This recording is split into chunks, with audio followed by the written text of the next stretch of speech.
Bismillahirrahmanirrahim. Assalamualaikum warahmatullahi wabarakatuh.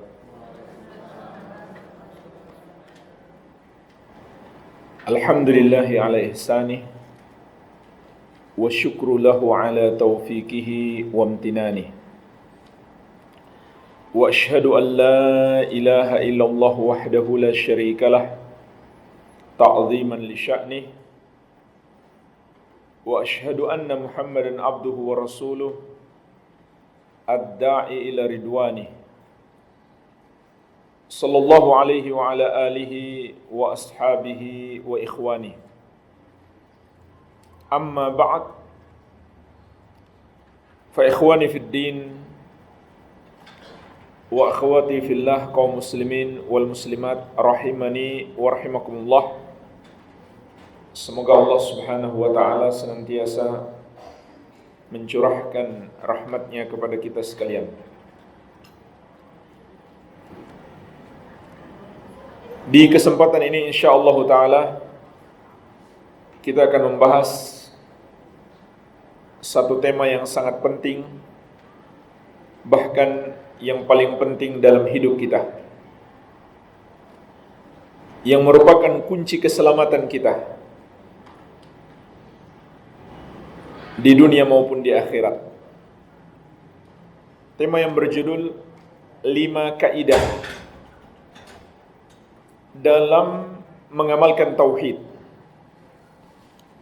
5 kaidah dalam mengamalkan tauhid.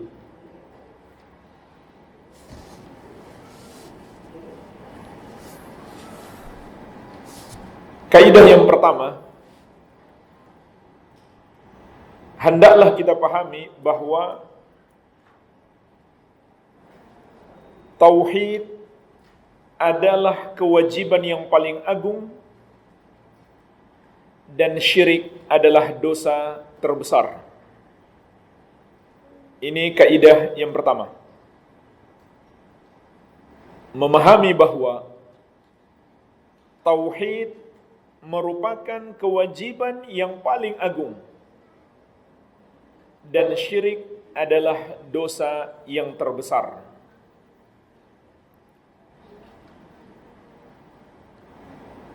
Karena tauhid merupakan hak Allah subhanahu wa ta'ala dan syarat keselamatan kita dari api neraka. Dalam hadis yang diriwayatkan Al-Bukhari dan Muslim dari sahabat yang mulia Mu'adz bin Jabal radhiyallahu anhu, Rasulullah sallallahu alaihi wasallam bersabda, "Haqqullahi 'alal 'ibadi ay ya'buduhu wa la yusyriku bihi syai'a."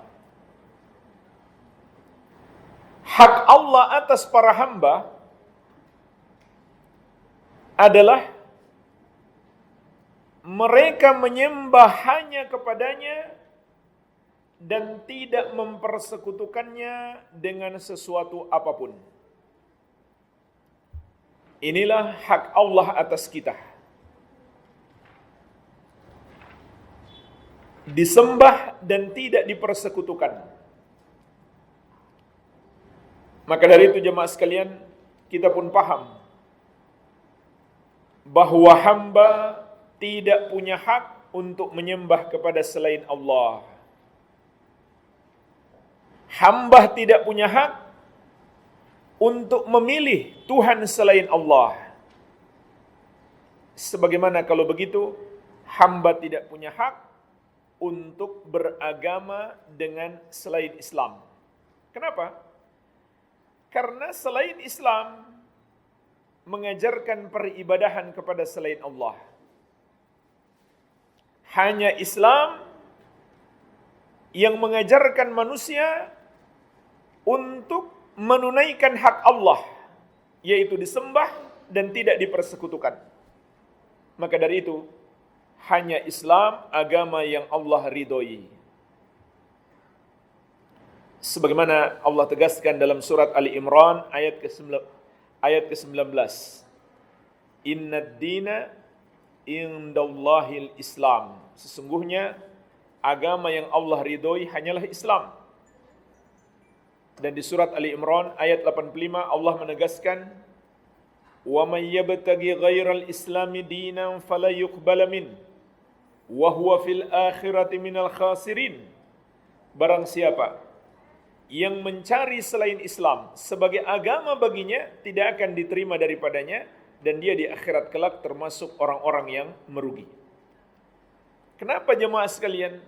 Hanya Islam yang Allah ridhoi, dan hanya Islam yang Allah terima, dan Allah menolak selain Islam, karena hanya Islam yang mengajarkan tauhid, yang mengajarkan kita untuk menunaikan hak Allah yang paling agung, disembah dan dipersekutukan, dan tidak dipersekutukan. Disembah dan tidak dipersekutukan. Inilah hak Allah atas kita. Lalu apa hak kita atas Allah? Dalam lanjutan hadis kata Rasulullah SAW, "Wa haqqul ibadi 'ala Allah alla yu'adzibah man la yusyriku bihi syai'a." Adapun hak hamba atas Allah adalah Allah tidak akan mengazab orang yang tidak mempersekutukannya dengan sesuatu apapun. Maka jemaah sekalian, kita pun paham bahwa tauhid itu merupakan jaminan keselamatan. Barang siapa berjumpa dengan Allah tanpa membawa dosa syirik, maka dia pasti selamat. Dia pasti selamat, tidak mungkin tidak. Itu jaminan dari Allah dan Rasul. Sebaliknya, orang yang berjumpa dengan Allah kelak dengan membawa semua kebaikan tanpa tauhid, maka semua kebaikannya tidak berarti. Dalam surat Az-Zumar ayat ke-65, Allah Subhanahu wa taala mengingatkan, "La in asyrakta la yahbatanna amaluka." Kalau kamu berbuat syirik, terhapuslah amalanmu.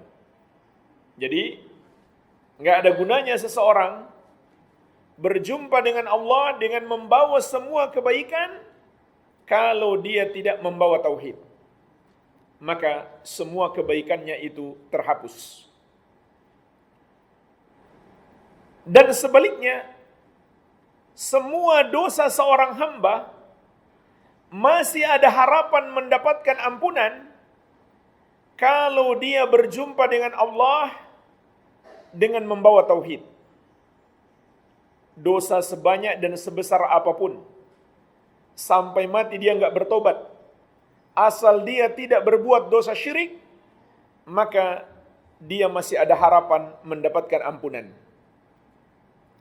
Sebagaimana Allah ingatkan dalam surat An-Nisa ayat 48 dan 116. Innallaha la yaghfiru ayyushraka bihi wa yaghfiru ma duna dzalika liman yasha. Sesungguhnya Allah tidak akan mengampuni dosa syirik dan akan mengampuni dosa selain itu bagi siapa yang dia kehendaki. Jadi perhatikanlah ayat yang mulia ini.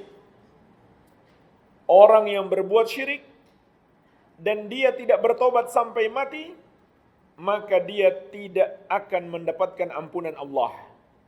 Adapun dosa yang lain, asal tidak sampai derajat syirik, tidak pula kekufuran, kita sebut saja makan riba. Riba itu dosa besar. Minum khamar itu dosa besar. Berjudi itu dosa besar. Tapi seandainya seseorang mati sebelum bertobat, membawa dosa-dosa itu, mungkin Allah ampuni. Kalau Allah menghendaki, Allah akan ampuni dia. Sementara dosa syirik tidak terampunkan. Jadi kita pun paham betapa besarnya dosa syirik itu. Betapa dahsyatnya murka Allah terhadap orang yang berbuat dosa syirik. Jadi pelaku dosa besar selain syirik yang tidak bertobat sampai mati, Kalau Allah menghendaki diampuni, maka diampuni.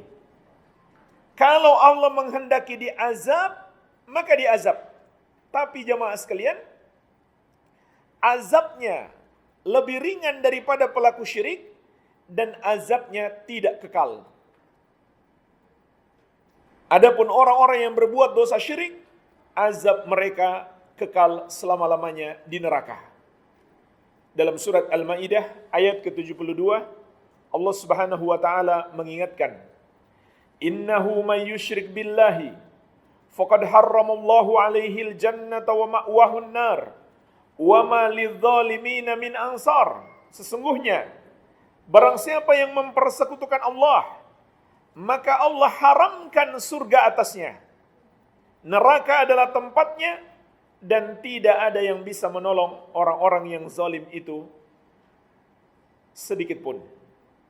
Jadi ini yang paling berbahaya. Orang yang mati membawa dosa syirik, dia kekal di dalam neraka untuk selama-lamanya. Adapun pelaku dosa yang lain, selama itu bukan dosa syirik, bukan pula dosa kekafiran, sebanyak dan sebesar apapun dosanya, pertama, walaupun dia bertobat, jika Allah menghendaki, Allah bisa mengampuninya. Dan kalau Allah menghendaki dia azab, maka dia diazab, namun azabnya tidaklah kekal. Karena dia masih punya tauhid. Karena dia tidak berbuat dosa syirik, suatu hari dia akan dimasukkan ke dalam surga.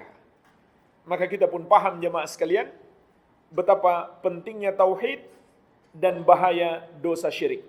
Oleh karena itu, Allah Subhanahu wa taala telah menetapkan, inilah misi hidup kita. Tujuan kita diciptakan di muka bumi ini, yaitu mengamalkan tauhid dan menjauhi dosa syirik. Sebagaimana dalam surat Az-Zariyat ayat ke-56.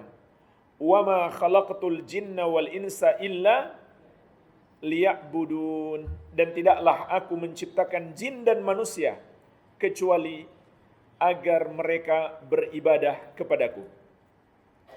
Makna ibadah di sini, kata sahabat yang mulia Ibnu Abbas radhiyallahu anhuma, "Kullu ma warada fil Qur'ani minal ibadah fa ma'naha tauhid." Semua kata ibadah yang tertera di dalam Al-Qur'an artinya adalah tauhid. Semua kata ibadah yang terdapat dalam Al-Qur'an maknanya adalah tauhid, yaitu memurnikan ibadah tersebut hanya untuk Allah semata dan menjauhi dosa syirik, dosa yang dapat menghapuskan amal ibadah. Begitu pula, karena pentingnya tauhid dan bahaya dosa syirik, Allah tetapkan sebagai misi utama dakwah seluruh nabi dan rasul alaihi wassalatu wassalam. Sebagaimana dalam surat An-Nahl ayat ke-36. "Walaqad ba'atsna fi kulli ummatir rasula an i'budullaha wajtanibut tagut." Dan sungguh kami telah mengutus pada setiap umat itu seorang rasul. Setiap rasul menyerukan kepada kaumnya, sembahlah Allah dan jauhilah tagut. Tagut itu artinya semua yang dituhankan atau yang disembah selain Allah Subhanahu wa ta'ala. Ini misi utama diutusnya seluruh nabi dan rasul alaihi wassalatu wassalam, yaitu mengajak manusia bertauhid dan melarang berbuat syirik. Maka kita pun semakin paham, tidak ada yang lebih penting dalam hidup ini daripada tauhid. Sebagaimana tidak ada yang lebih berbahaya bagi kita daripada dosa syirik. Jemaah sekalian, bahaya yang mengancam kita di dunia ini ada dua macam. Bahaya yang mengancam dunia kita dan bahaya yang mengancam agama kita. Bahaya yang mengancam dunia itu seperti apa? Seperti berbagai macam penyakit, virus-virus, kecelakaan di jalan, dan lain-lain.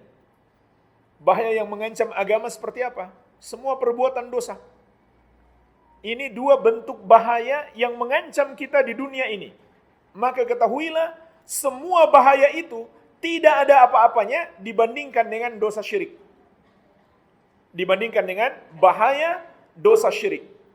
Oleh karena itu, dalam hadis yang diriwayatkan Imam Ibnu Majah dan yang lainnya dari sahabat yang mulia Muadz bin Jabal, juga dari Abu Darda dan yang lainnya radhiyallahu taala anhum ajmain, Rasulullah sallallahu alaihi wasallam pernah berpesan, la tusyrik billahi syai'an wa in kuti'ta wa hurrikta. Jangan kamu persekutukan Allah sedikit pun, walau kamu diancam dan dibunuh dengan cara yang paling kejam, yaitu dicincang-cincang atau dibakar. Maksudnya dicincang dulu baru mati. Kalau mati dulu baru dicincang nggak kerasa. Dicincang dulu baru mati, dibakar dulu baru mati. Meskipun bahaya seperti itu yang kamu hadapi, jangan sekali-kali kamu berbuat syirik. Kenapa jemaah sekalian? Karena semua bahaya yang mengancam dunia kita itu akan segera berakhir dengan kematian kita. Itu hanya sekejap, nggak akan lama. Tidak akan lama. Tatkala orang yang bertauhid itu mati, semua penderitaannya hilang. Tidak ada satupun penderitaan yang dia bawa sampai mati. Sedangkan jemaah sekalian, penderitaan di akhirat bagi orang-orang yang tidak beriman itu kekal abadi. Itu kekal abadi. Maka dari itu Nabi SAW mengatakan, jangan kamu berbuat syirik sedikit pun, walau kamu dibunuh dengan cara dicincang ataupun dibakar. Artinya jemaah sekalian, semua bahaya yang mengancam kita di dunia ini tidak ada apa-apanya dibandingkan dengan bahaya dosa syirik. Karena kekal di dalam azab Allah, itulah bahaya terbesar yang mengancam kita. Jadi inilah kaidah yang pertama, hendaklah kita pahami. Tauhid adalah kewajiban terbesar dan syirik adalah dosa terbesar. Kemudian, apa manfaatnya kita memahami ini? Dan apa buktinya kalau kita betul-betul sudah paham? Manfaatnya dan buktinya adalah kita lebih semangat belajar tauhid. Dan kita berusaha mengamalkan tauhid sebaik-baiknya. Dan kita lebih peka, lebih khawatir, lebih hati-hati jangan sampai terjerumus dalam dosa syirik. Dan dalam berdakwah kita lebih memprioritaskan tauhid. Jadi kalau kita betul-betul sudah paham bagaimana Allah dan Rasulnya mengajarkan pentingnya tauhid dan bahaya syirik kepada kita, maka tauhid akan selalu kita utamakan dalam hidup kita, baik dalam mempelajarinya, mengamalkannya, menjaganya, dan berdakwah kepadanya. Itu buktinya.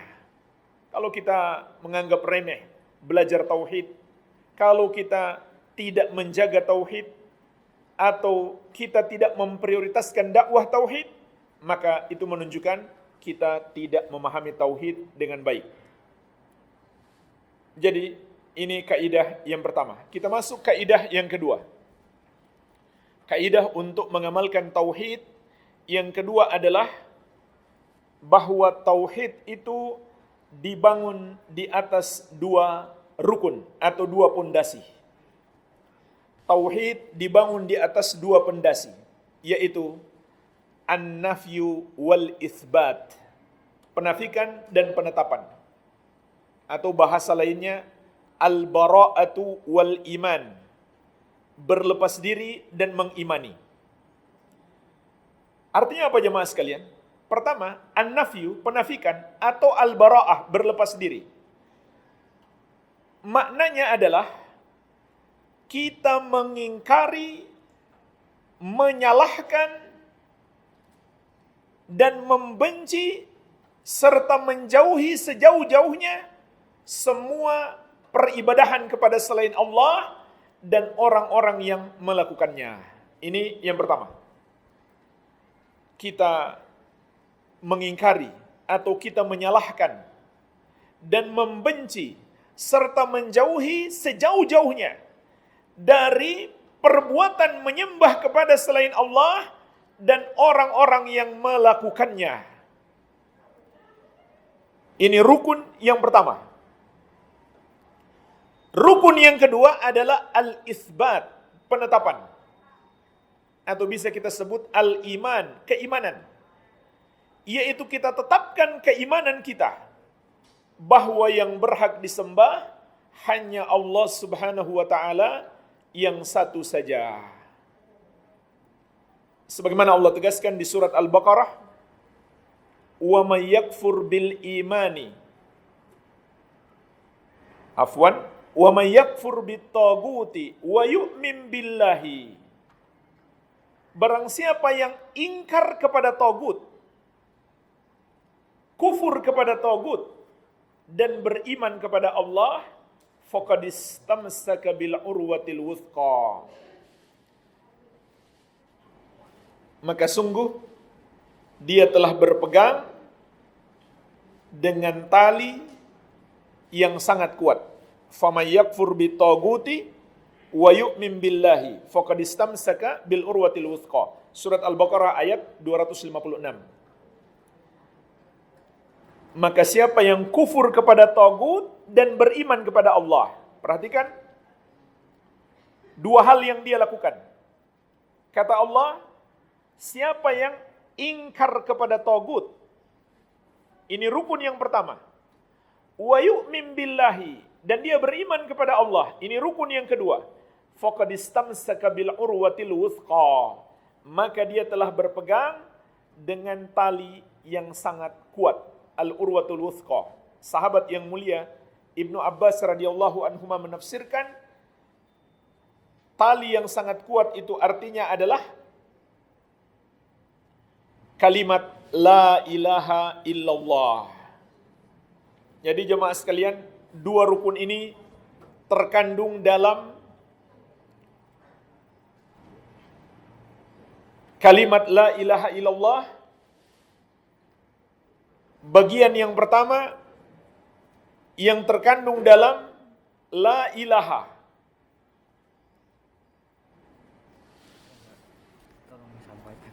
Apa ini? Mobil 2774 KVH.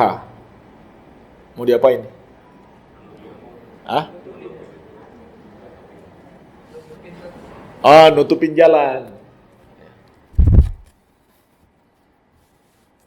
Baik, kita lanjutkan. Dua rukun ini terkandung dalam kalimat la ilaha illallah. Rukun yang pertama terkandung dalam la ilaha. Ketika kita menyatakan la ilaha, berarti kita mengingkari, menyalahkan, dan membenci dan menjauhi sejauh-jauhnya semua yang disembah selain Allah Subhanahu wa taala. Kemudian rukun yang kedua illallah.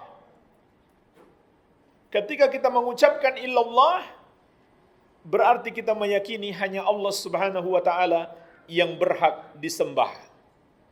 Hanya Allah yang berhak disembah.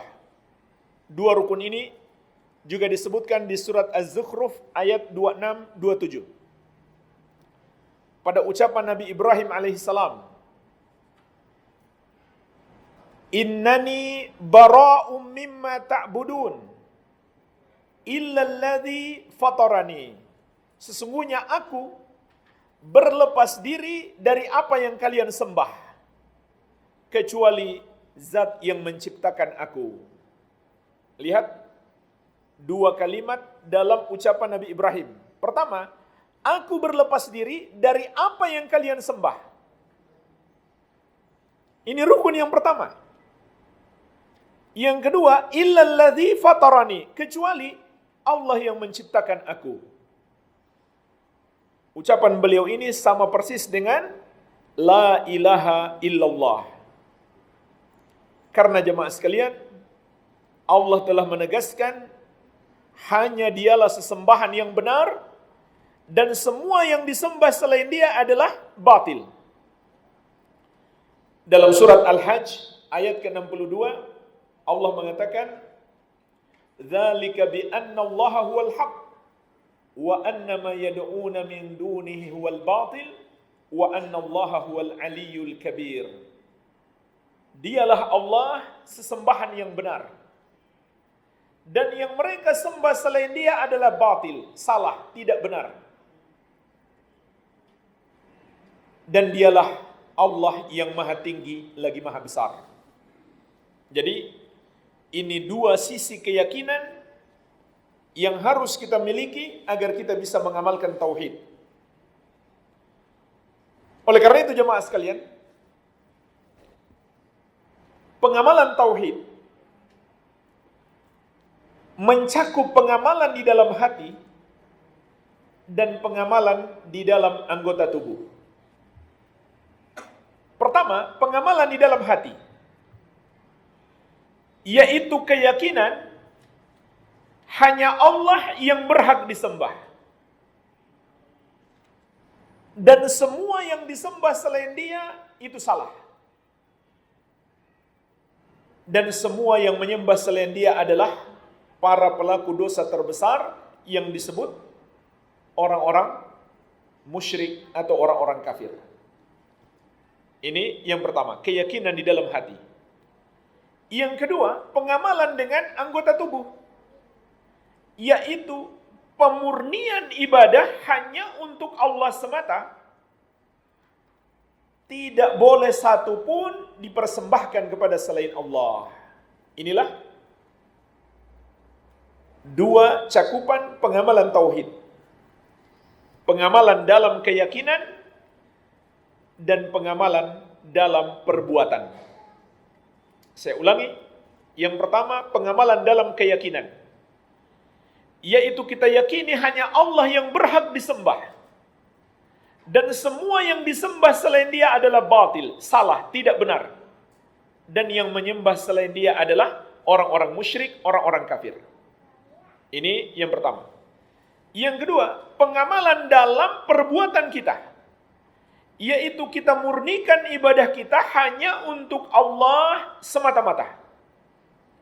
Tidak ada sedikit pun yang kita berikan kepada selain Allah. Oleh karena itu jemaah sekalian, barang siapa yang menyelisihi dua cakupan tauhid ini, maka dia adalah orang musyrik. Yang pertama, kalau ada seseorang yang memiliki keyakinan tidak salah menyembah kepada selain Allah, itu nggak boleh disalahkan, maka Islamnya batal. Berdasarkan kesepakatan ulama, tidak ada perbedaan pendapat. Ulama Islam seluruhnya sepakat, barang siapa yang membenarkan atau tidak menyalahkan orang yang menyembah kepada selain Allah, Islamnya batal. Silahkan dibuka buku ulama dari madhab manapun, semuanya sepakat Islamnya batal.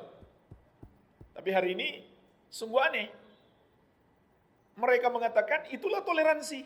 Subhanallah, itu bukan toleransi, itu pembatal keislaman. Toleransi itu kita nggak zalim kepada orang kafir. Tapi kalau kita membenarkan perbuatan mereka menyembah selain Allah, itu membatalkan Islam kita. Itu bukan toleransi. Itu menghancurkan tauhid, merusak la ilaha illallah, membatalkan syahadat. Makanya jemaah sekalian, hati-hati dengan permainan kata-kata. Kedengarannya sangat indah, sudahlah. Jangan saling menyalahkan, harus saling menghargai. Kita kan sesama anak bangsa. Enggak bagus saling menyalahkan. Maka jemaah sekalian, kalau kita mengikuti ucapan seperti ini, Islam kita batal. Jika kita tidak menyalahkan orang yang menyembah kepada selain Allah, jika kita tidak meyakini dia itu kafir dan musyrik, maka kita bukan lagi seorang muslim. Ulama Islam seluruhnya sepakat, tidak ada perbedaan pendapat. Barang siapa yang tidak menganggap kafir orang kafir atau orang yang beribadah kepada selain Allah, maka sepakat ulama dia bukan lagi seorang muslim, Islamnya batal. Kenapa batal? Karena berarti dia tidak lagi mengamalkan tauhid. Dia tidak lagi mempercayai, meyakini syahadat. yaitu bagian yang pertama syahadat la ilaha illallah, dan rukun yang pertama dalam kalimat la ilaha, dia tidak lagi mengimaninya, maka dia bukan lagi seorang muslim. Jadi ini yang pertama.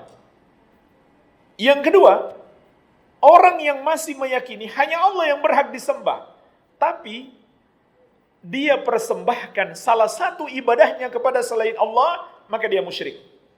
Contoh, dia berdoa kepada selain Allah, seperti berdoa kepada para wali,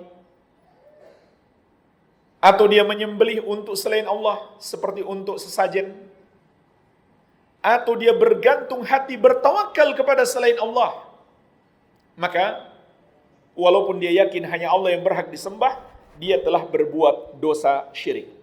Jadi, dua pondasi ini harus ada dalam diri setiap hamba agar dia dapat mengamalkan tauhid dan menjauhi dosa syirik. Kita masuk kaidah yang ketiga.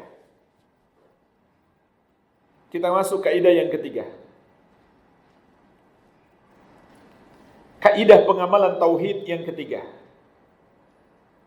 bahwa tauhid itu mengumpulkan dua amalan hati yang paling mendasar. Dua amalan hati untuk dapat mengamalkan tauhid, yaitu cinta dan pengagungan.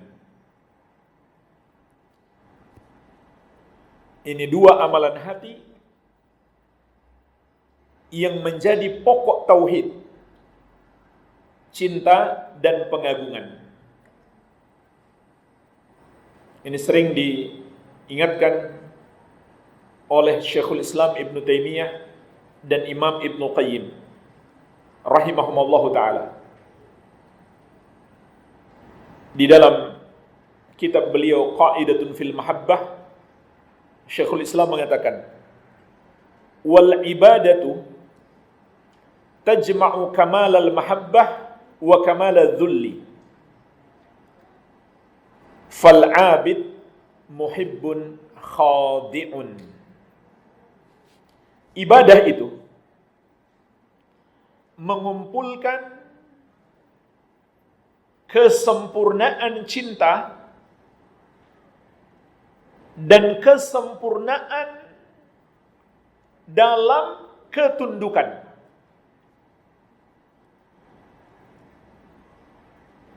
Fal-'abid muhibbun khadi'un. Maka orang yang beribadah adalah orang yang mencintai dan orang yang tunduk. Maka orang yang beribadah kepada Allah kalau begitu adalah orang yang mencintai Allah dan tunduk kepada Allah karena keagungan Allah.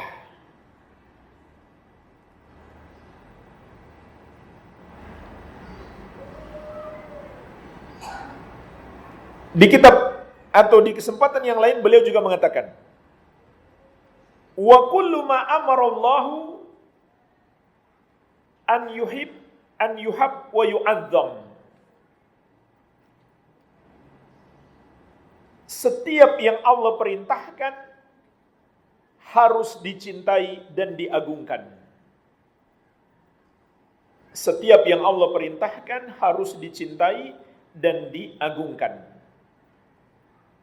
Maka kita pun paham jemaah sekalian, ibadah itu harus dibangun di atas dasar cinta dan pengagungan. Oleh karena itu, di antara kesyirikan orang-orang musyrik jahiliyah dahulu adalah kesyirikan dalam cinta. Sebagaimana Allah sebutkan di surat Al-Baqarah ayat 165. Wa minan nasi may yattakhidhu min dunillahi andada yuhibbunahum kahubbillah walladzina amanu asyaddu hubban lillah. Dan di antara manusia Ada yang menjadikan selain Allah sebagai tandingan-tandingan bagi Allah. Yaitu mereka mencintai makhluk-makhluk tersebut seperti kecintaan mereka kepada Allah. Adapun orang-orang yang beriman lebih kuat cinta mereka kepada Allah. Kemudian di surat Az-Zumar ayat ke-67 Allah Subhanahu wa taala berfirman, "Wa ma qadarullaha haqqa qadri." Mereka orang-orang musyrik itu tidak mengagungkan Allah dengan sebenar-benar pengagungan. Wal ardu jami'an qabdatuhu yaumal qiyamah. Padahal bumi seluruhnya dalam genggaman Allah di hari kiamat. Was samawati matwiyatum biyamini. Dan langit-langit digulung dengan tangan kanannya. Subhanahu wa ta'ala amma yusyrikun. Maha suci dan maha tinggi Allah dari apa yang mereka persekutukan. Ini di antara dalil tentang pengagungan kepada Allah. Allah mencela orang-orang musyrik yang tidak mengagungkan Allah. Begitu pula surat Al-Hajj ayat ke-32. Wa may yu'azzim sya'airallah fa innaha min taqwal qulub. Dan barang siapa yang mengagungkan syiar-syiar Allah, maka itu berasal dari ketakwaan hati. Jadi jemaah sekalian, tauhid itu memiliki dua pondasi amalan hati, yaitu cinta dan pengagungan. Cinta kepada Allah dan pengagungan terhadapnya. Juga terhadap syariatnya dan para nabi dan rasulnya. Begitu pula syiar-syiarnya. Oleh karena itu jemaah sekalian, barang siapa yang kehilangan satu dari dua ini, maka itu membatalkan keislaman. Contoh, kalau ada seorang muslim membenci satu ajaran Allah, maka Islamnya batal. Dia bukan lagi seorang muslim. Kalau dia benci satu ajaran syariat. Sebagaimana Allah ingatkan juga di surat Muhammad ayat ke-9. Dzalika bi annahum karihu ma anzalallah fa ahbata a'malahum. Yang demikian itu, yaitu mereka menjadi kafir karena mereka benci ajaran yang Allah turunkan, maka Allah menghapuskan amalan mereka. Jadi kalau ada dalam hati seseorang kebencian terhadap Allah atau terhadap salah satu syariatnya, maka dia bukan orang yang bertauhid. Imannya hancur sampai ke akar-akarnya. Begitu pula orang yang menghina atau mengolok-olok atau merendahkan atau menjadikan sebagai bahan candaan satu ajaran Allah, maka Islamnya batal. Kenapa? Karena bertentangan dengan pengagungan. Makanya Allah tegaskan di surat At-Taubah ayat 65-66. Kul abillahi wa ayatihi wa rasulihi kuntum tastahzi'un. Katakanlah, apakah dengan Allah dan dengan ayat-ayatnya atau ajaran-ajarannya dan dengan Rasulnya kalian memperolok-olok, kalian jadikan bahan tertawaan, bahan candaan? Tidak usah kalian mencari-cari alasan. Maksudnya walaupun kalian main-main, qad kafartum ba'da imanikum, sungguh kalian sudah kafir setelah sebelumnya kalian beriman. Jadi merendahkan, menghina, mengolok-olok syariat Allah atau Allah itu sendiri atau Nabi-Nya Muhammad sallallahu alaihi wasallam itu membatalkan keislaman. Kenapa? Karena itu bertentangan dengan pengagungan. Jadi tauhidnya, imannya rusak sampai ke akarnya, pokoknya, yaitu pengagungan yang harus ada di dalam hati. Begitu pula orang yang menolak. Orang yang menolak satu ajaran syariat. Contoh dia mengatakan, saya tahu ini ajaran Nabi Muhammad SAW, tapi saya nggak mau terima. Kenapa? Bertentangan dengan kearifan lokal bangsa saya. Maka Islamnya batal. Dia bukan lagi seorang Muslim. Dia bukan lagi seorang Muslim. Kenapa? Bertentangan dengan pengagungan. Bertentangan dengan pengagungan. Kalau dia betul-betul mengagungkan dan mencintai, dia harus tunduk dan patuh. Dan dia harus lebih mendahulukan syariat Allah daripada budaya bangsa manapun, adat istiadat daerah manapun. Kalau dia mengatakan hal seperti itu untuk menolak syariat Allah atau ajaran Nabi Muhammad SAW, maka Islamnya batal. Oleh karena itu Allah tegaskan di surat An-Nisa ayat ke-65. Fala warabbika la yu'minuna. Sekali-kali tidak. Mereka tidak beriman. Hatta yuhaqqimuka fima syajara bainahum. Thumma la yajidu fi anfusihim harajan mimma qadaita wa yusallimu taslima. Sampai mereka menjadikan engkau wahai Muhammad yang memutuskan urusan dalam setiap sisi kehidupan mereka. Kemudian mereka tidak dapati di dalam hati mereka sedikit pun keberatan atau penolakan terhadap apa yang engkau putuskan, terhadap syariat yang engkau bawa. Wa yusallimu taslima, dan mereka tunduk sepenuhnya. Ketundukan ini lahir karena adanya cinta dan pengagungan. Kalau seseorang tidak mau tunduk, dia menolak satu ajaran syariat, maka kata Allah, la yu'minun, mereka tidak beriman. Berarti itu pembatal keislaman. Karena dia menghancurkan pondasi tauhid, yaitu pondasi pengagungan kepada Allah Subhanahu wa taala. Baik, ini kaidah yang ketiga. Kita masuk kaidah yang keempat.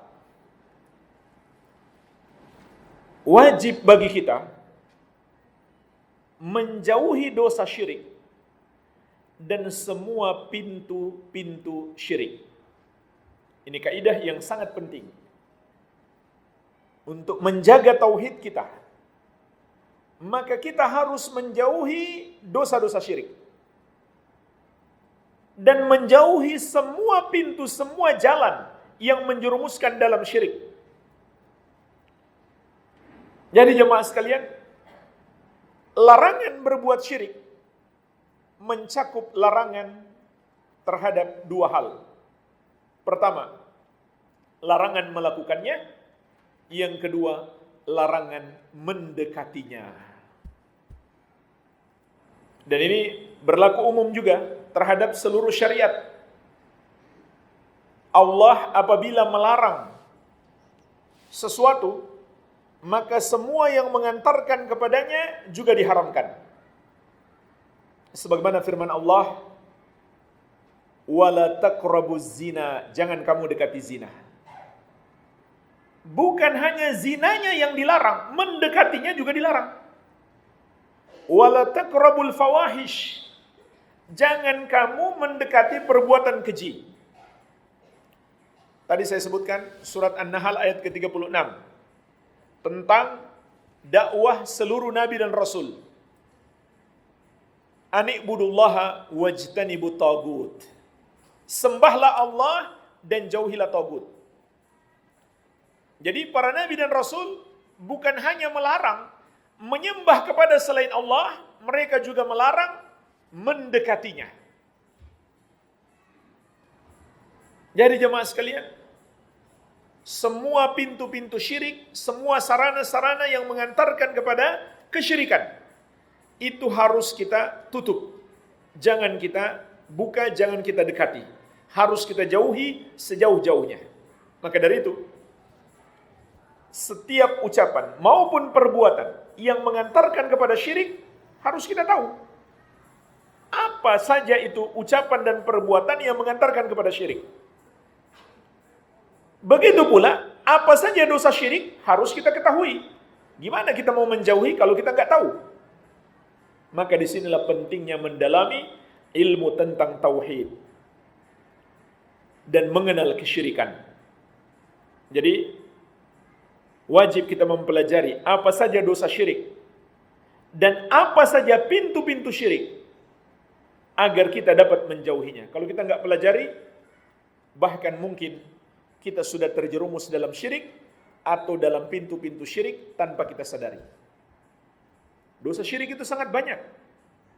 Mencakup syirik dalam rububiyah, uluhiyah, dan al-asma wa sifat. Pintu-pintu syirik juga sangat banyak.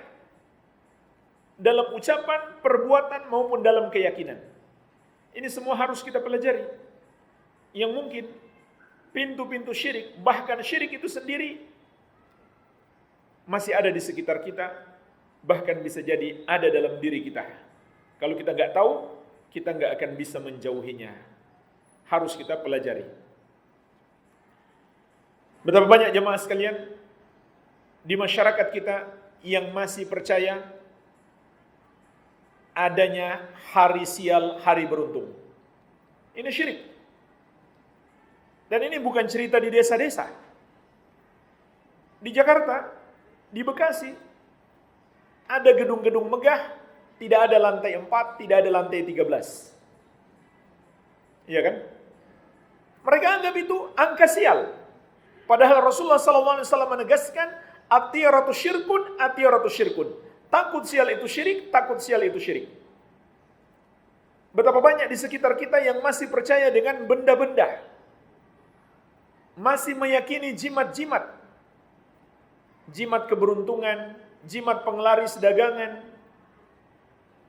Betapa banyak di sekitar kita orang yang masih menggunakan benda-benda itu. Padahal Rasulullah SAW mengatakan, man 'allaqa tamimatan faqad asyrak. Barang siapa menggunakan jimat, maka dia telah berbuat syirik. Betapa banyak di sekitar kita orang-orang yang masih percaya kepada para dukun. Bahkan di mal-mal nih, di pusat perdagangan modern, warung-warung masih percaya dukun. Mau buka kiosnya, mau tutup kiosnya, disiram-siram dulu di depan. Air dari dukun. Ini kebodohan. Bukan hanya di desa-desa, di kota-kota. Padahal Nabi SAW mengatakan, man atakahinan aw arrafan fasaddaqahu bima yaqul faqad kafara bima unzila ala Muhammadin SAW. Siapa mendatangi dukun atau tukang ramal, lalu mempercayainya, maka dia telah kafir terhadap Al-Quran yang diturunkan kepada Rasulullah SAW. Cuma datang dan nanya-nanya saja, tapi nggak percaya, lam tuqbalahu salatun arba'ina lailatan. Tidak diterima salatnya selama 40 hari 40 malam. Kalau di desa-desa yang banyak orang ngasih sesajen, mereka persembahkan kepada makhluk yang mereka yakini penguasa di laut mereka, penguasa di gunung mereka. Keyakinan mereka bahwa dia adalah penguasa di situ, itu sudah syirik. Kalau mereka melakukan pendekatan diri kepadanya dengan mempersembahkan sesajen, itu syirik yang lain. Kalau mereka menyembelih untuk pengagungan kepadanya, itu syirik yang lain. Kalau mereka berdoa bermohon kepadanya, itu syirik yang lain. Kalau mereka meyakini dia maha mampu menolong mereka, kalau dia nggak dikasih sesajen, dia maha mampu memudaratkan mereka, maka itu syirik yang lain. Jadi luar biasa. Banyak sekali kesyirikan yang mereka lakukan. Dan ini mungkin masih ada di sekitar kita. Jadi harus kita pelajari apa saja dosa syirik dan juga pintu-pintu syirik. Pintu-pintu syirik itu seperti membuat gambar-gambar bernyawa. Apakah dalam bentuk lukisan atau patung-patung, manusia maupun hewan. Begitu pula membangun kuburan, mengagungkan kuburan. Begitu pula beribadah di kuburan, menjadikan kuburan sebagai tempat ibadah. Ini pintu-pintu syirik. Yang bahkan sebagian orang hari ini menganggap itu adalah amal soleh, menjadikan kuburan sebagai tempat ibadah. Padahal Rasulullah SAW melarang keras. Laknatullahi alal Yahudi wan Nasara ittakhadhu kubura anbiya'ihim masajidah. Allah melaknat Yahudi dan Nasrani karena menjadikan kuburan para nabi mereka sebagai tempat ibadah. Baru dijadikan sebagai tempat ibadah loh, bukan menyembah penghuni kubur itu. Sudah dilaknat pelakunya oleh Allah Subhanahu wa taala. Apalagi kalau dia sudah sampai berdoa kepada penghuni kubur. Dia anggap kuburan itu tempat yang mustajab untuk berdoa, lalu dia jadikan sebagai tempat memohon hajat-hajatnya, pelakunya dilaknat oleh Allah. Bagaimana lagi kalau dia berdoa bukan lagi kepada Allah, tapi kepada penghuni kubur itu. Tapi sebagian orang malah menganggap itu kebaikan. Itu pemuliaan kepada wali yang dikubur. Subhanallah. Begitu pula dalam ucapan-ucapan. Ucapan-ucapan yang kita anggap biasa, tapi mengandung syirik. Kalau bukan karena dokter itu saya sudah mati. Kalau bukan karena obat itu saya nggak sembuh. Subhanallah. Padahal Allah yang menyembuhkan dia. Dokter itu hanya sebab, obat itu hanya sebab. Allah yang menyembuhkan dia. Begitu pula ada orang yang bersumpah dengan menyebut selain nama Allah. Demi bapakku, demi ibuku, demi Ka'bah, demi Muhammad. Atau demi Allah dan Rasulnya. Ini semua syirik. Harusnya dia bersumpah dengan menyebut demi Allah. Itu saja. Dan masih banyak lagi jemaah sekalian. Maka ini harus kita pelajari agar kita dapat menjauhinya. Jadi, dua hal yang harus kita jauhi untuk menjaga tauhid kita. Pertama, dosa syirik. Yang kedua, pintu syirik. Dan semua pintu syirik juga sudah menjadi syirik kecil. Semua pintu syirik itu adalah dihukumi sebagai syirik kecil. Kemudian yang kelima jemaah sekalian, kaidah yang kelima untuk mengamalkan tauhid adalah senantiasa bertakwa kepada Allah Subhanahu wa taala, menjalankan semua perintah-perintahnya dan menjauhi larangannya. Karena semua perintah Allah kalau kita amalkan, begitu pula semua larangan Allah kalau kita jauhi, maka itu akan menyempurnakan tauhid. Menyempurnakan tauhid. Dan semua perbuatan dosa itu mengurangi tauhid. Jadi dosa itu terbagi menjadi dua. Dosa yang mengurangi tauhid dan dosa yang membatalkan tauhid. Dosa yang membatalkan tauhid itu yang kita singgung di poin yang keempat, dan dosa yang dapat mengurangi tauhid ini yang kita maksudkan di poin yang kelima. Walaupun itu bukan dosa syirik, bukan pula pintu kepada syirik, hendaklah kita jauhi agar tauhid kita sempurna. Dan ketika tauhid kita sempurna, maka itulah kunci untuk masuk surga tanpa hisab. Bukan sekedar masuk surga. Jadi, orang yang sudah punya tauhid, maka dia pasti masuk surga. Dia sudah punya kunci surga, pasti masuk surga. Tapi belum tentu dia masuk surga tanpa hisab. Namun orang yang menyempurnakan tauhid, maka dia akan masuk surga tanpa hisab. Apa yang dimaksud dengan menyempurnakan tauhid? Juga menjauhi semua dosa-dosa walaupun bukan termasuk dosa syirik.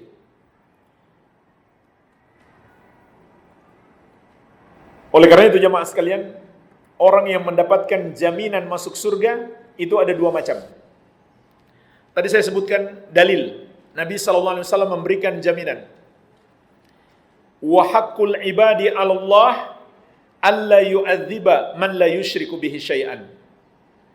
Hak Allah atas hamba, hak hamba atas Allah adalah Allah tidak akan mengazab orang yang tidak mempersekutukannya dengan sesuatu apapun. Jadi, perhatikan hadis ini. Kata Nabi SAW, siapa yang tidak berbuat syirik, dia tidak akan diazab oleh Allah. Pertanyaannya jemaah sekalian, bagaimana kalau dia masih melakukan dosa-dosa yang lain? Dia nggak berbuat syirik, tapi dia makan riba, korupsi, berjudi, mencuri, dan lain-lain. Tapi bukan dosa syirik, bukan pula dosa kekafiran. Apakah dia juga dijamin selamat dari azab Allah dan pasti masuk surga? Jawabannya, ya. Jawabannya ya. Karena syarat untuk selamat dari api neraka itu cuma satu. Syaratnya adalah menjauhi dosa syirik, mengamalkan tauhid. Cuma selamat di sini ada dua macam. Ada yang langsung selamat, ada yang mampir dulu di neraka baru selamat. Tapi sama-sama selamat kan? Berarti pasti selamat. Pasti selamat itu pasti. Karena itu janji Nabi SAW. Janji Allah dan Rasulnya. Namun ada yang selamatnya sempurna, ada yang selamatnya tidak sempurna. Maka barang siapa yang menyempurnakan tauhidnya, selamatnya sempurna. Artinya langsung masuk surga.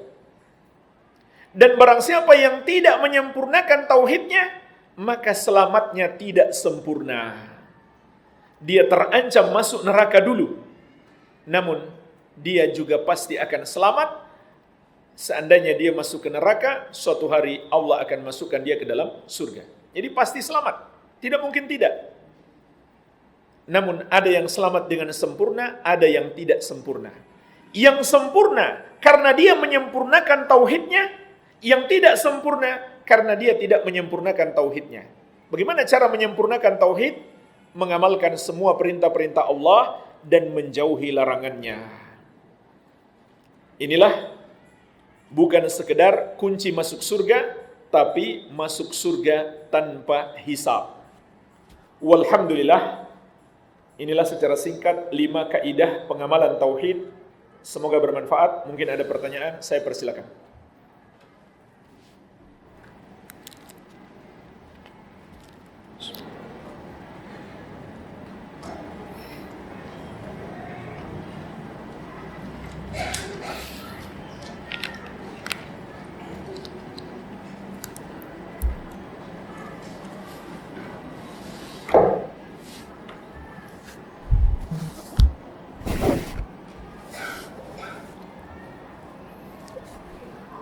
Silahkan.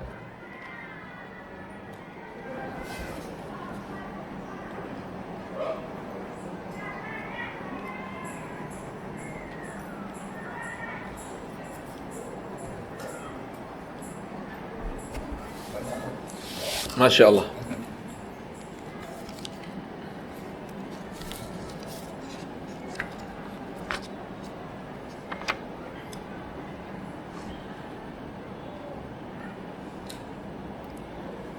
Bismillah, bagaimana menyikapi saudara kita yang cuek dan terkesan menjauhi, bukan anak saja tapi keluarga yang lain juga. Anak telah berusaha dekat tapi beliau masih begitu. Qadarullah, beberapa bulan yang lalu beliau sempat meminjam uang dan anak tidak bisa meminjamkan karena di saat itu ada kewajiban atau kebutuhan sekolah anak. Bagaimana cara kita menghadapi orang seperti itu? Orang yang cuek kepada kita, tidak mau bergaul baik dengan kita, maka itu suatu perbuatan yang buruk. Itu suatu perbuatan yang buruk. Allah Subhanahu wa taala telah memberikan tuntunan yang terbaik menyikapi orang yang berbuat buruk kepada kita.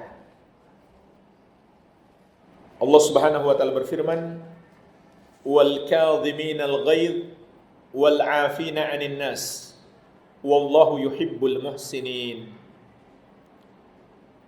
Orang-orang yang bertakwa itu mereka menahan marah dan memaafkan kesalahan orang, dan Allah mencintai orang-orang yang berbuat baik. Ayat ini mengajarkan kepada kita 3 amalan dan 3 tingkatan. 3 tingkatan menyikapi orang yang berbuat buruk kepada kita. Pertama, minimal sabar. Itu sudah minimal. Ada orang cuekin kita, kita sabar. Yang kedua lebih tinggi lagi. Lebih tinggi daripada sekedar sabar, yaitu memaafkan kesalahan dia. Dan ini termasuk sebab Allah memaafkan kita.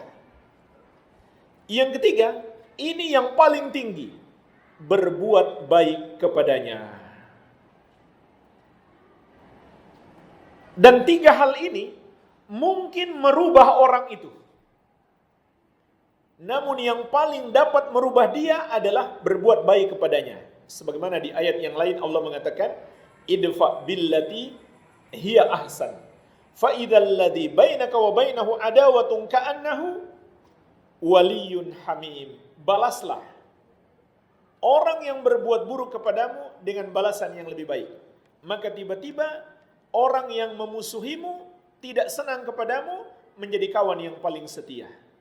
Jadi yang bisa kita petik pelajaran dari ayat ini adalah berbuat baik kepada seseorang dapat merubah sikap orang itu kepada kita. Tapi jemaah sekalian, masalahnya itu nggak boleh kita harapkan. Maksudnya nggak boleh kita harapkan orang itu berbuat baik kepada kita. Kita berbuat baik kepada orang lain demi mengharapkan balasan dari Allah Subhanahu wa ta'ala, bukan karena agar orang itu berbuat baik kepada kita. Itu cuma penjelasan faidah merubah orang itu dengan cara berbuat baik kepadanya. Ini di satu sisi. Dan di sisi yang lain, yang paling penting sebenarnya adalah memberikan nasihat, memberikan pendidikan agama, bahwa dalam hidup ini kita harus menguatkan persaudaraan. Nggak boleh kita cuek saja dengan saudara kita. Ini termasuk bagian dari keimanan. Oleh karena itu Allah berfirman, innamal mu'minuna ikhwah. Sesungguhnya orang-orang yang beriman itu bersaudara. Rasulullah SAW bersabda, al-mu'min lil mu'min kal bunyan yashuddu ba'duhu ba'da. Orang mukmin terhadap mukmin yang lain bagaikan sebuah bangunan. Satu dengan yang lainnya saling menguatkan. Kemudian yang ketiga, mungkin juga kita perlu koreksi diri. Jangan-jangan ada sikap kita yang menyakiti dia sehingga dia bersikap begitu. Ini mungkin saja. Jadi barangkali 3 hal ini yang perlu kita lakukan. Pertama, berbuat baik kepadanya. Yang kedua, memberi nasihat kepada dia. Nasihat itu pun gak harus kita sampaikan langsung. Bisa kita ajak dia ke majelis ilmu. Bisa kita hadiahkan buku-buku agama. Kemudian yang ketiga, mungkin kita perlu mengoreksi diri kita. Barangkali ada kata-kata kita yang menyakitinya. Iya.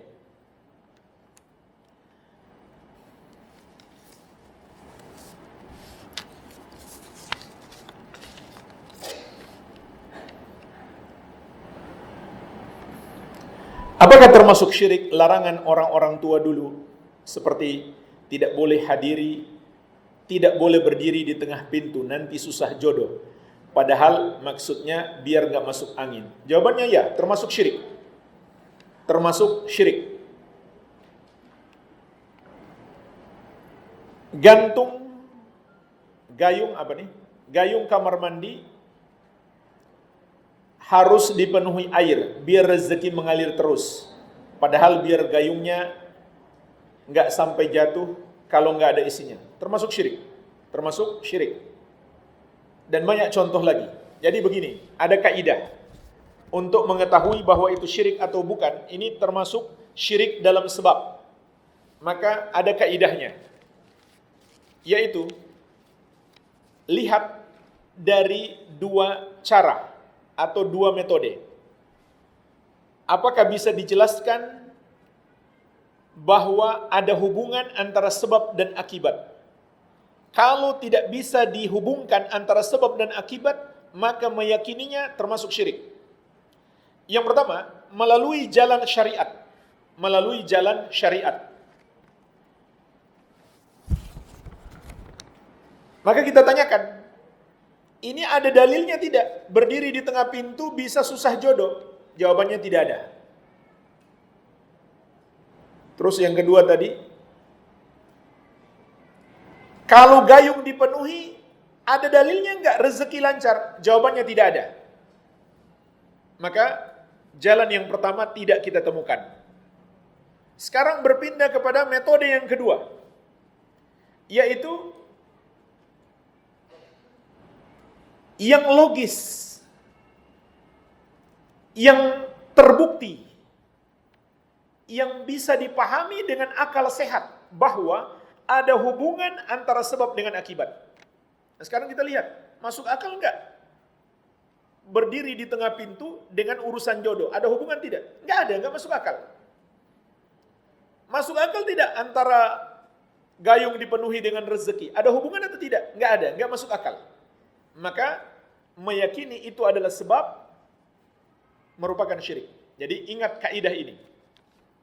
Semua yang diucapkan di tengah-tengah masyarakat dari warisan orang tua dahulu yang mereka anggap itu bisa menjadi sebab terhadap sesuatu, diuji dengan dua jalan ini. Kalau tidak teruji, maka meyakininya adalah syirik. Jadi yang pertama dengan syariat. Nah sekarang saya berikan contoh yang ada dalilnya.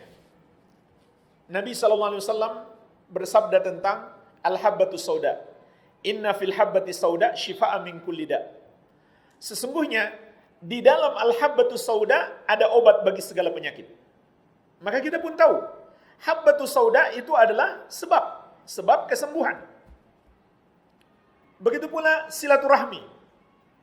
Nabi SAW mengatakan, man sarrahu an yubsata lahu fi rizqi wa an yunsa'a lahu fi atharihi falyasil rahimahu. Barang siapa yang ingin rezekinya dilapangkan dan umurnya dipanjangkan, maka hendaklah dia menyambung silaturahmi. Silaturahmi itu artinya hubungan keluarga, bukan yang bukan keluarga. Maka kita pun tahu silaturahmi itu pelancar rezeki. Karena ada dalilnya. Karena ada dalilnya. Bukan hanya pelancar rezeki, memanjangkan umur kita juga. Nah, ini yang pertama. Yang kedua, harus dapat dibuktikan secara logis, masuk akal, bahwa ada hubungan antara sebab dengan akibat. Contohnya apa? Seperti obat-obat modern. Itu kan diteliti dulu, dibuktikan dulu, bermanfaat atau tidak, baru diyakini sebagai obat.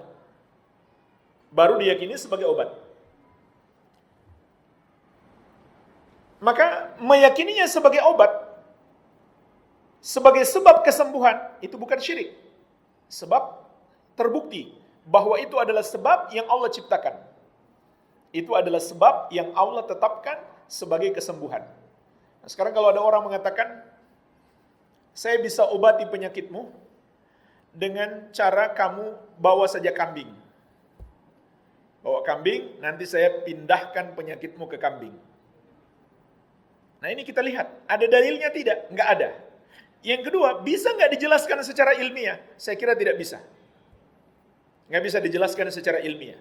Maka meyakininya adalah syirik. Jadi ingat dua kaidah ini. Semua yang dianggap sebab, saya ulangi, semua yang dianggap sebab, baik sebab kemanfaatan atau sebab kemudaratan, tapi nggak bisa dibuktikan dengan dua hal ini, maka itu syirik. Sekarang contoh lain. Kemarin saya ketemu seorang dokter senior, beliau cerita, subhanallah, banyak sekali pasiennya masih berbuat syirik. Ada ibu-ibu lagi hamil, itu pakai sabuk, di sabuknya ada gunting. Itu kan sangat berbahaya ya.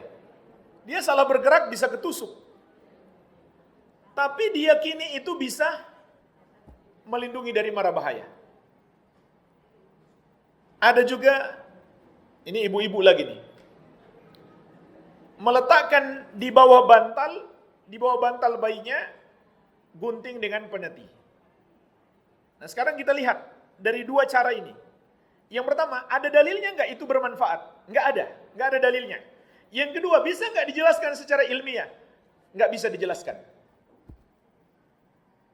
Itu setan juga nggak bodoh-bodoh amat ya. Cuma gunting dan peneti di bawah bantal bikin takut setan, enggak. Jadi ini mudah. Dengan dua cara ini. Nah pertanyaannya jemaah sekalian, kenapa meyakini hal seperti itu adalah syirik? Karena yang berhak menetapkan itu adalah sebab kemanfaatan atau sebab mudarat hanya Allah. Kalau Allah tidak menetapkan itu sebagai sebab, tapi kita yakini sebagai sebab, berarti kita telah mensejajarkan diri dengan Allah.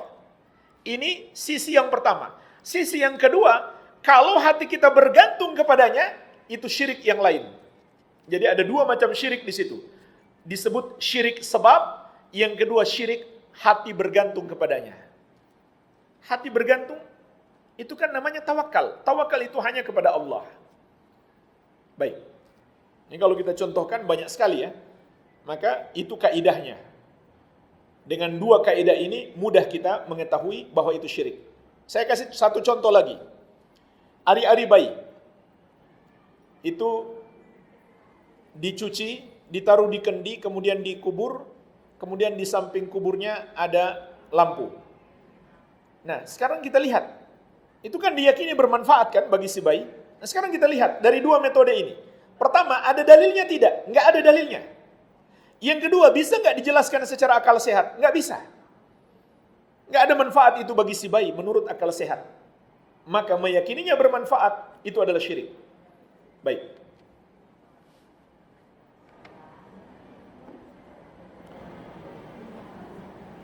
Bagaimana caranya saya sebagai orang awam dan fakir ilmu tahu pondok pesantren yang baik untuk anak-anak saya? Allah Subhanahu wa taala berfirman, "Fas'alu ahla dzikri in kuntum la ta'lamun." Bertanyalah kepada orang yang mengetahui kalau kamu tidak tahu. Tanyakan kepada para ustadz yang lurus manhajnya, yang mengikuti akidah ahli sunnati wal jamaah. Tanyakan kepada mereka informasi tentang pondok pesantren. Ini cara yang terbaik. Ada cara yang kedua, yaitu dengan ilmu yang kita miliki. Kalau belum punya ilmu, ya belajar. Tapi itu pun kita harus meneliti lagi. Baca dulu kurikulum pondok pesantrennya. Kemudian lihat langsung bagaimana perilaku guru dan muridnya. Jadi itu lebih panjang lagi. Ya, cara yang paling mudah, tanyakan kepada orang-orang yang berilmu, orang yang mengetahui. Walhamdulillah, banyak sekali sekarang para ustadz yang bermanhaj ahli sunnati wal jamaah, mereka punya pondok-pondok pesantren. Ya, misalkan di Solo itu ada yang bagus, pondok pesantren Imam Bukhari. Di Surabaya Al-Furqan atau di Gresik Al-Furqan. Di Surabaya ada Stai Ali bin Abi Thalib. Nah, masih banyak lagi. Jabodetabek juga banyak. Iya.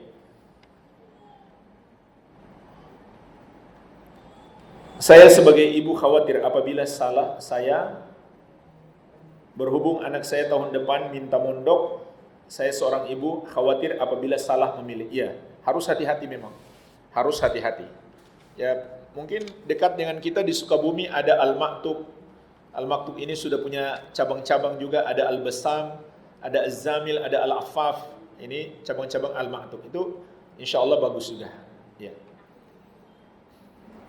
Dan setelah dipondokkan pun bukan berarti kita biarkan begitu saja, harus selalu dikontrol. Karena bisa jadi pondoknya baik, pondoknya bagus, ustadz-ustadznya bagus, tapi teman-temannya membawa pengaruh buruk kepada anak kita. Jadi orang tua nggak bisa lepas tangan begitu saja, harus selalu dikontrol bagaimana perkembangan anaknya.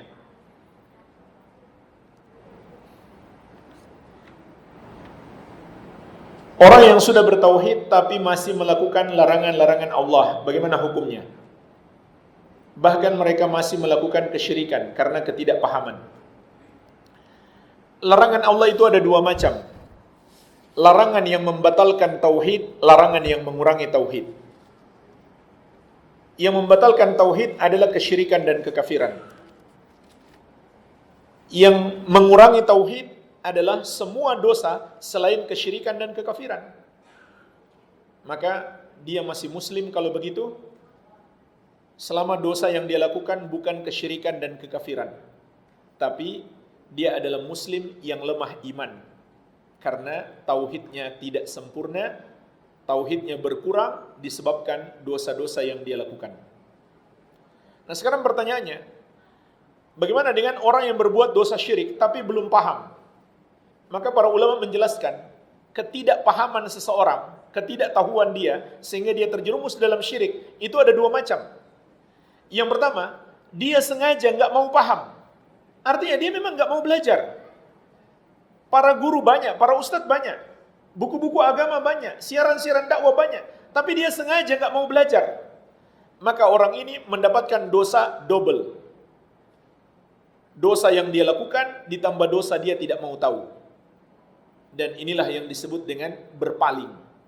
Wa man a'rada an dzikri fa inna lahu ma'isyatan donka wa nahsyuruhu yaumal qiyamati a'ma.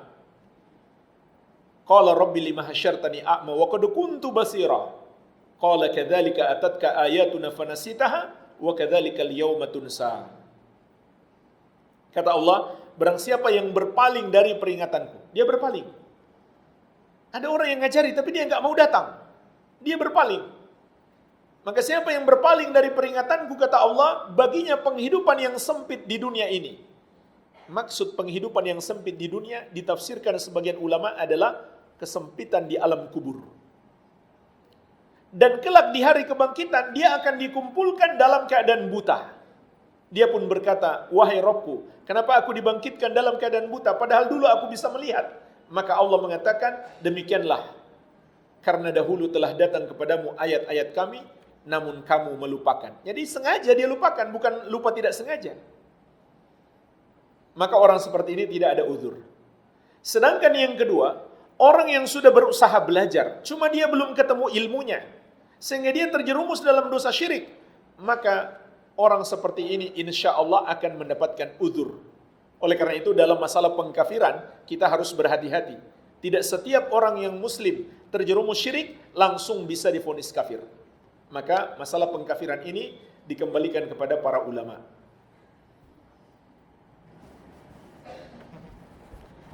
Jika seseorang melakukan doa di makam orang tuanya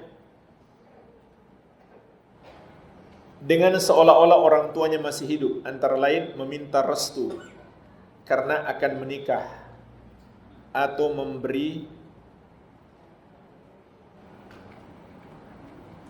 memberitahukan bahwa yang bersangkutan telah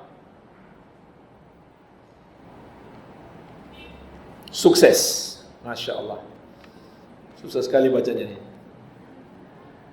Bagaimana hukumnya terhadap keislamannya? Apakah batal keislaman? Kalau dia tidak berdoa memohon sesuatu kepada orang yang sudah wafat, maka itu tidak sampai membatalkan keislaman. Di sini kan dia cuma ngajak ngobrol ya. Cuma ini hal yang sia-sia dan bertentangan dengan dalil. Karena dalil mengatakan, wa ma anta bimusmi'in man fil kubur. Engkau tidak bisa memperdengarkan kepada mereka yang sudah dikubur. Juga Allah mengatakan, innaka la tusmi'ul mauta. Engkau tidak bisa memperdengarkan kepada orang-orang yang sudah mati. Jadi orang-orang yang sudah wafat itu tidak mendengarkan ucapan kita. Cuma ulama beda pendapat kalau kita ucapkan salam, mereka dengar atau tidak.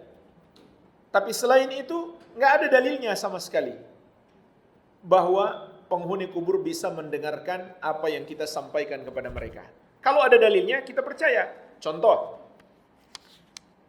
yaitu ulama beda pendapat masalah ketika kita salam, mereka dengar atau tidak. Katakanlah mereka dengar, tapi sebatas itu saja. Saat kita mengucapkan salam, assalamualaikum ya ahlal kubur, minal mu'minina wal muslimin, wa nahnu insyaallahu bikum lalahikun, nas'alullaha lana wa lakumul afiyah, wa nahnu insyaallahu bikum lalahikun. Maka andai mereka dengar, maka kita yakini sebatas itu saja yang mereka dengar, karena ada dalilnya. Begitu pula saat orang-orang meninggalkan kuburannya, dia mendengarkan langkah kaki mereka, maka kita yakini sebatas itu saja. Dan ini pun berlaku bagi orang kafir. Orang kafir pun mendengarkan langkah kaki orang meninggalkan kuburannya saat menguburkannya. Jangan kita tambahkan sendiri bahwa dia mendengarkan curhat kita dan lain-lain. Ini menyelisihi akidah yang benar. Kalau kita diruqyah melalui foto, apakah termasuk syirik? Itu bukan syirik tapi termasuk bid'ah. Tidak ada dalilnya meruqyah melalui foto.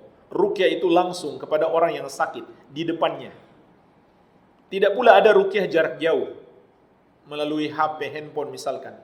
Ruqyah itu kita bacakan di depannya, kemudian kita tiup. Kita tiup orang itu. Itu cara meruqyah Rasulullah SAW. Dibaca kemudian ditiupkan. Ditiup dengan sedikit ludah. Bukan meludah, tapi meniup dengan sedikit ludah. Nah, gimana caranya kita meniup dengan sedikit ludah kalau hanya melalui foto atau ruqyah jarak jauh? Ruqyah seperti itu tidak ada dalilnya. Namun bukan termasuk syirik selama dia berdoa kepada Allah. Karena ada juga orang meruqyah, dia berdoa meminta kepada setan, yaitu ruqyah para dukun. Maka ruqyah para dukun adalah ruqyah yang syirik. Jika kita sudah bertauhid tapi keluarga kita belum, bagaimana? Bagaimana solusinya? Ya berdakwah. Siapa lagi yang mendakwahi keluarga kalau bukan kita sendiri? Itu kewajiban kita, itu tugas kita. Itu tugas kita sebagai pengikut Nabi Muhammad SAW. Kul hadhihi sabili ad'u ilallahi ala basiratin ana wa man ittaba'ani wa subhanallahi wa ma ana minal musyrikin. Katakanlah, inilah jalanku. Katakanlah wahai Muhammad kepada umatmu, inilah jalanku, yaitu aku berdakwah kepada Allah, mengajak manusia mentauhidkan Allah di atas basirah, di atas ilmu. Dakwah berdasarkan ilmu. Ana wa man ittaba'ani. Ditegaskan lagi, aku dan orang-orang yang mengikuti aku juga berdakwah kepada Allah berdasarkan ilmu. Maha suci Allah, dan aku tidak termasuk orang-orang yang mempersekutukannya. Dan berdakwah kepada keluarga kita, itulah kewajiban kita yang terbesar kepada keluarga. Melebihi kewajiban memberi nafkah kepada mereka. Seandainya mereka adalah keluarga yang wajib diberi nafkah, maka mendakwahi mereka itu kewajiban yang lebih besar daripada memberi nafkah kepada mereka. Dan itulah bukti cinta terbesar. Itu bukti cinta terbesar. Kalau misalkan ibu kita lagi berjalan nih di tepi jurang, dia nggak tahu dia di tepi jurang, maka bukti kita cinta, kita ingatkan kan, kita nasihati, kita larang, kita berusaha bagaimana ibu kita menyadari dia sedang berada di tepi jurang, kemudian dia menjauhinya. Tidak ada orang yang mengatakan, nggak enak nanti ibu saya tersinggung. Nggak ada orang berkata begitu kan? Tunggu ibunya mati baru dia mau berdakwah kan? Itu sebuah penyesalan yang tidak ada artinya lagi. Jadi seandainya orang tua kita marah sekalipun ketika kita menyampaikan dakwah, tetap harus kita sampaikan. Demi cinta kita kepada mereka. Itulah cinta yang sejati. Kalau kita mau berdakwah kepada keluarga kita, itulah cinta yang sejati. Karena dengan dakwah, insya Allah mereka selamat dari azab Allah dan masuk ke dalam surga. Bagaimana menghilangkan jejak-jejak kesyirikan pada diri seseorang yang dulunya belajar ilmu kebal, sering bikin sajen tiap malam Jumat, dan sekarang orang tersebut sudah terbaring sakit, tak bisa apa-apa lagi, dan mulai sholat. Apakah cukup dengan menjalankan sholat saja? Ada yang mengatakan diruqyah. Apakah boleh minta ruqyah? Baik. Untuk menghilangkan kesyirikan dalam diri seseorang adalah dengan bertobat kepada Allah Subhanahu wa ta'ala. Dan bertobat itu dengan memenuhi syarat-syarat tobat. Syarat yang pertama, dia harus ikhlas karena Allah. Berarti kita harus nasihati dia. Kamu harus bertobat, supaya kamu bisa mengamalkan tobat yang benar. Pertama, ikhlaskan tobat ini karena Allah. Bukan karena sekarang sudah gak berdaya, sehingga tobat, tidak. Tapi karena Allah semata. Yang kedua, menyesali dosa itu. Ajak dia menyesali perbuatannya. Berarti dia juga harus sadar bahwa itu salah. Itu adalah syirik. Kalau dia nggak sadar-sadar, walaupun dia sudah terbaring, dia masih meyakini ilmu kebalnya, ya berarti dia belum taubat. Walaupun dia sudah nggak pergunakan, tapi dia masih meyakini itu benar, itu nggak salah, berarti dia belum bertobat. Jadi dia harus yakin itu salah, sehingga dia menyesal. Ini yang kedua. Yang ketiga, dia meninggalkannya, tidak lagi menggunakannya. Yang penting dia tidak gunakan. Terserah masih ada jin yang tinggal dalam tubuhnya, nggak ada pengaruh. Nggak ada pengaruh.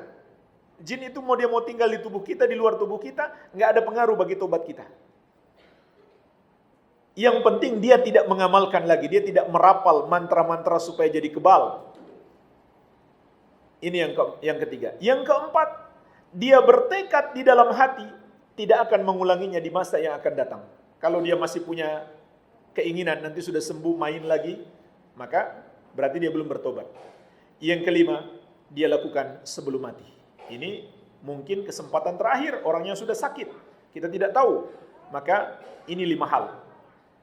Nah, kalau syiriknya sampai tingkat syirik besar, seperti dulu dia dapatkan ini dari para dukun, maka kalau begitu, dia harus kembali masuk Islam dengan mengucapkan 2 kalimat syahadat. Ya, begitulah cara dia bertobat.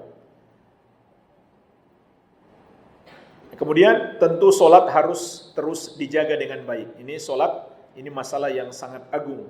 Meninggalkan solat juga meninggalkan solat adalah kekufuran yang lain.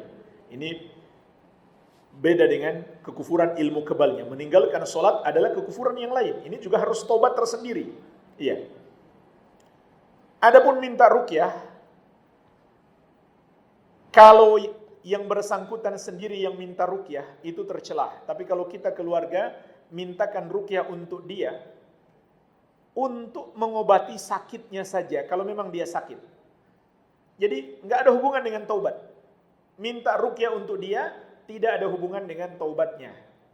Cuma kalau dia sakit, minta diruqyah untuk dia tidak apa-apa. Jadi karena dia sakit saja kita minta ruqyah. Jadi yang meminta bukan dia sendiri tapi keluarganya. Dan sebenarnya kita keluarga nggak perlu minta orang lain, langsung saja kita ruqyah. Kita bacakan Al-Fatihah kemudian kita tiup, sudah selesai.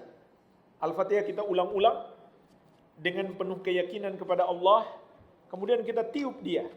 Itu sudah termasuk ruqyah. Iya. Apa perbedaan syirik dan musyrik? Syirik adalah perbuatannya, musyrik adalah orangnya. Apabila pada saat kita buka sosmed dan muncul detail zodiak, namun kita sempat membaca walaupun tidak mempercayainya, apakah termasuk syirik? Sudah keluar dari Islam? Kalau kita hanya membacanya saja, dengan sengaja kita membacanya, tapi kita nggak percaya, maka itu bukan syirik, tapi itu menyebabkan solat kita tidak diterima selama 40 hari 40 malam.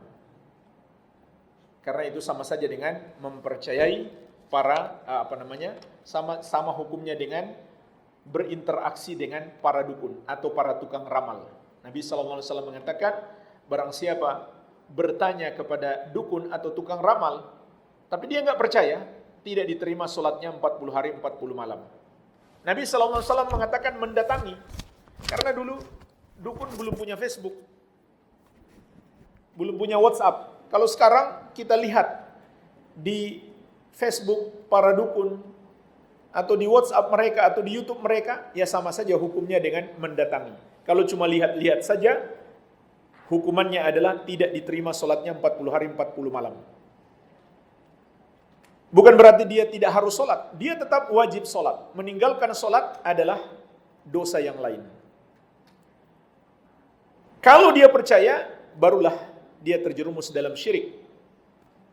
Karena mempercayai ada selain Allah yang tahu perkara gaib, yang meramal dengan bintang-bintang atau meramal dengan apapun, maka itu termasuk syirik. Karena hanya Allah yang maha tahu perkara gaib. Kulla ya'lamu man fis samawati wal ardil ghaiba illallah. Katakanlah, tidak ada yang tahu perkara gaib, satupun makhluk di langit maupun di bumi, kecuali Allah. Bagaimana dengan memakai kalung kesehatan yang sudah melalui penelitian? Kalau sudah diteliti dan terbukti ada hubungan antara sebab dengan akibat, misalkan karena kalung itu mengandung zat tertentu yang diletakkan di situ, sehingga dia bisa memberi pengaruh pada penyakit tertentu, dan itu terbukti sudah diteliti, maka bukan syirik. Tapi banyak ulama melarang. Kenapa? Karena walaupun itu bukan syirik, bisa saja menjadi pintu syirik. Karena dia menyerupai jimat-jimat. Dia menyerupai jimat-jimat. Maka para ulama di masa modern seperti Asy-Syekhul Allamah Profesor Dr. Shalih Al-Fauzan, begitu pula Asy-Syekhul Allamah Profesor Dr. Abdul Razak Al-Badar, dalam fatwa mereka itu melarang penggunaan gelang ataupun kalung kesehatan. Walaupun itu bukan syirik, jika terbukti memang bermanfaat, tapi itu bisa menjadi pintu syirik, bisa membuka hal-hal yang mengandung kesyirikan. Oleh karena itu, hendaklah dihindari. Dihindari lebih bagus. Cari pengobatan yang lain. Cari pengobatan yang lain yang lebih selamat. Apalagi kalau faktanya belum juga diteliti secara ilmiah. Itu kan cuma kata pedagangnya. Cuma kata penjualnya kan. Belum tentu betul, belum tentu benar. Jadi ini yang perlu kita khawatirkan. Jadi dijauhi itu lebih afdal, lebih selamat bagi kita. Carilah pengobatan yang selamat. Walhamdulillah, ini yang bisa kita bahas, semoga bermanfaat. Lebih dan kurangnya saya mohon maaf. Wabillahi taufik. Subhanakallahumma wa bihamdik, asyhadu an la ilaha illa anta, astaghfiruka wa atubu ilaik. Wa sallallahu ala nabiyyina Muhammadin wa alihi wasallam. Walhamdulillahi rabbil alamin. Wassalamualaikum warahmatullahi wabarakatuh.